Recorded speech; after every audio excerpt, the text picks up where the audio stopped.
Alhamdulillah. In the name of Allah subhanahu wa ta'ala, the most gracious, the most merciful. Peace and blessings be upon our beloved Prophet Muhammad, peace be upon him. My beloved brothers and sisters, the hardest test is not a storm outside. It is when you wake up and the storm is inside your chest. You open your eyes and yesterday's pain is still there. The same worries, the same silence, the same weight pressing on your heart. And in that moment a voice whispers, happiness is gone. But let me remind you, happiness was never about having a perfect life. Allah subhanahu wa ta'ala never promised a world without trials. He promised something deeper, something eternal. He said, verily, in the remembrance of Allah do hearts find rest. Surah Ar-Ra'd, verse 28. That means peace is not waiting at the end of your problems. Peace can live in your heart even while the problems remain. True happiness is not faking a smile for the world. It is choosing to whisper Alhamdulillah even with tears on your face, because you know Allah subhanahu wa ta'ala hears you. Look at the Prophet Muhammad sallallahu alaihi wasallam. He buried children, he faced hunger, he endured betrayal and war, and yet his companions described him as always smiling, always spreading hope. Why? Because his joy was never tied to dunya. His heart was anchored in trust in Allah subhanahu wa ta'ala. So, my beloved brothers and sisters, do not wait for a perfect day to feel peace. Perfection is for Jannah, not dunya. In this world, there will always be pain, delays, and tests. But happiness for the believer is a mindset, a choice, a direction of the heart. It is reminding yourself, if Allah subhanahu wa ta'ala is with me, I already have everything I need. Today, choose light, not for the world, not for people's approval, but to uplift your soul. Smile for the sake of Allah subhanahu wa ta'ala. Spread a little hope in your home. And remember, every step you take toward patience and gratitude is seen, loved, and rewarded by the most merciful. My beloved brothers and sisters, happiness is not something that falls into your hands by chance. For a believer, happiness itself is an act of worship. It is not about endless laughter, perfect health, or a world without pain. True happiness is when your heart is connected to Allah subhanahu wa ta'ala. So many people chase joy in wealth, in status, in likes and followers, yet they still feel empty. Why? Because these things fade. The more you chase them, the more they run away. But the believer's joy is different. It is anchored in something unshakable, the love and mercy of Allah subhanahu wa ta'ala. Allah subhanahu wa ta'ala tells us clearly, indeed those who believe and do righteous deeds, for them are gardens beneath which rivers flow. That is the great success. Surah Al-Buruj, verse 11.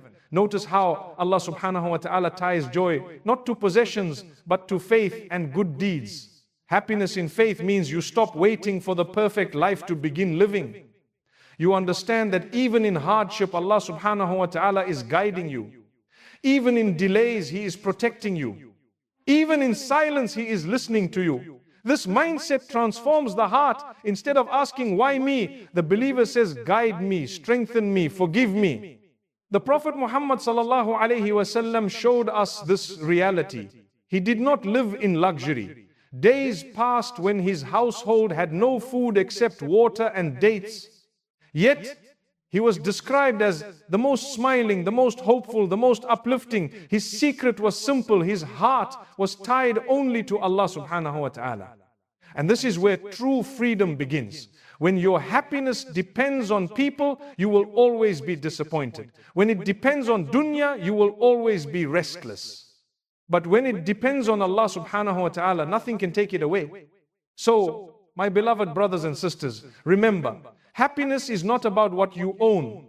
It is about what you hold inside your chest. A heart that remembers Allah subhanahu wa ta'ala. A heart that trusts His plan. A heart that says Alhamdulillah in every situation. That is a heart that will always find peace. My beloved brothers and sisters, every soul in this dunya carries a burden. For some it is grief. For others it is loneliness, poverty or uncertainty. And when the weight becomes too much, we start to believe that we are abandoned. But listen to the words of Allah subhanahu wa ta'ala. Indeed, with hardship comes ease. Surah Ash-Shar verse 5 to 6. Notice how Allah subhanahu wa ta'ala does not say after hardship comes ease. He says with it. That means your relief is born in the same moment as your pain. When the storm arrives, the mercy is already forming with it. You may not see it yet, but Allah subhanahu wa ta'ala has already written the opening. Think about your past. How many times did you feel like you could not survive, but here you are today? That itself is proof that Allah subhanahu wa ta'ala carried you when you thought you would collapse. He is carrying you now too. The Prophet Muhammad sallallahu alaihi wasallam lived this reality. When he was rejected in Ta'if, when his enemies threw stones at him until his feet bled, he did not curse them. Instead, he raised his hands and turned to Allah subhanahu wa ta'ala with words of patience and hope. His body was in pain, but his heart was alive with faith. That is the believer's path. To see hardship not as a punishment, but as a bridge. And do not mistake your tears for weakness. Even the Prophet ﷺ cried when he buried his son Ibrahim. He said, the eyes weep and the heart grieves, but we only say that which pleases our Lord. This shows us that sorrow and sabr can live together. Crying does not mean you lack faith. It means you are human. Faith is when even through your tears you still trust Allah subhanahu wa ta'ala. So, my beloved brothers and sisters, when the pain feels endless, whisper to your heart, this storm is not forever. Hardship is not my identity. It is my test, my polish, my chance to grow closer to Allah subhanahu wa ta'ala. And if He promised that with hardship comes ease, then ease is already on its way. My beloved brothers and sisters, one of the most powerful keys to happiness is gratitude. Allah subhanahu wa ta'ala gives us a clear promise in the Quran. If you are grateful, I will surely increase you. Surah Ibrahim, verse 7. This is not just about more wealth or more blessings. It is about an increase in peace, perspective, and closeness to Allah subhanahu wa ta'ala. Gratitude is not about pretending life is perfect. It is about training the heart to see what is already present. Every breath you take is a gift. Every time your eyes open in the morning, it is a new chance. The ability to pray, to whisper a dua, to feel the warmth of a smile, these are blessings we often overlook, but they are treasures. Many of us wait for big victories before we feel thankful. We think, when I get that job, when my dua is answered, when my pain ends, then I will say Alhamdulillah. But the secret of the believer is different. Gratitude is not reserved for the future, it is practiced in the present, especially when life feels heavy. The Prophet Muhammad ﷺ showed us this with his life. Even when food was scarce, even when he faced loss, he would wake in the night and say, "Oh Allah, I thank you and I praise you." His gratitude was not based on comfort, it was based on remembrance. That is why his heart was always in peace.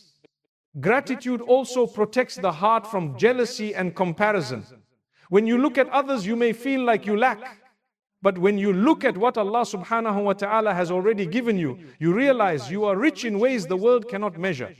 Try this small habit. Every night, before you sleep, list 3 blessings aloud. They can be as simple as your family's laughter, the gift of prayer, or the ability to breathe. When you repeat them with Alhamdulillah, your heart begins to shift. Problems may remain, but your perspective changes. Gratitude does not erase pain, it makes it lighter. And remember, my beloved brothers and sisters, even the ability to say Alhamdulillah is itself a blessing. Gratitude opens the doors of mercy, increases barakah in your life, and invites peace into your heart. So do not wait for everything to be perfect. Begin now. Smile, thank Allah subhanahu wa ta'ala, and see how your heart softens. My beloved brothers and sisters, one of the greatest sources of happiness for a believer is the power of dua and dhikr. Allah subhanahu wa ta'ala himself promises in the Quran, so remember me, I will remember you. Surah Al-Baqarah, verse 152. Imagine that the Lord of the heavens and the earth remembers you when you whisper His name. Dhikr is not just words, it is medicine for the heart. When you say Subhanallah, you are freeing your heart from pride. When you say Alhamdulillah, you are training your heart to see blessings. When you say Allahu Akbar, you are reminding yourself that your problems are never greater than your Lord. And when you say La ilaha illallah, you are anchoring your soul in the truth that nothing deserves your fear, your love, or your hope more than Allah subhanahu wa ta'ala. And then there is dua, the believer's weapon. The Prophet Muhammad sallallahu alaihi wasallam said, dua is the essence of worship. Every time you raise your hands, you are admitting your need and you are placing your trust in the one who never turns away. Even the shortest dua, whispered with sincerity, carries weight. Ya Allah, make it easy. Ya Allah, guide my heart. Ya Allah, protect me. These simple words can change the course of your day and sometimes the course of your life. Do not think dua only works when it is long or eloquent. Allah subhanahu wa ta'ala looks at the heart, not the length of your sentences. Sometimes one tear in dua is more beloved to Him than hours of empty words. Sometimes one broken whisper of Ya Allah is heavier than 1,000 speeches. And even if your dua is delayed, do not lose hope. Allah subhanahu wa ta'ala responds in the best way, sometimes with what you asked for, sometimes with something better, and sometimes by protecting you from harm you never even saw. Every dua is heard. Every whisper is recorded. Not one is ignored. So my beloved brothers and sisters, keep your tongue alive with dhikr and keep your hands raised in dua. These are lifelines that connect your heart to the one who can heal, provide and protect. My beloved brothers and sisters, the state of your mind shapes the state of your heart. If your thoughts are filled with fear, envy or negativity, your heart begins to feel heavy, restless and hopeless. This is why Islam teaches us to protect not only our actions but also our inner world.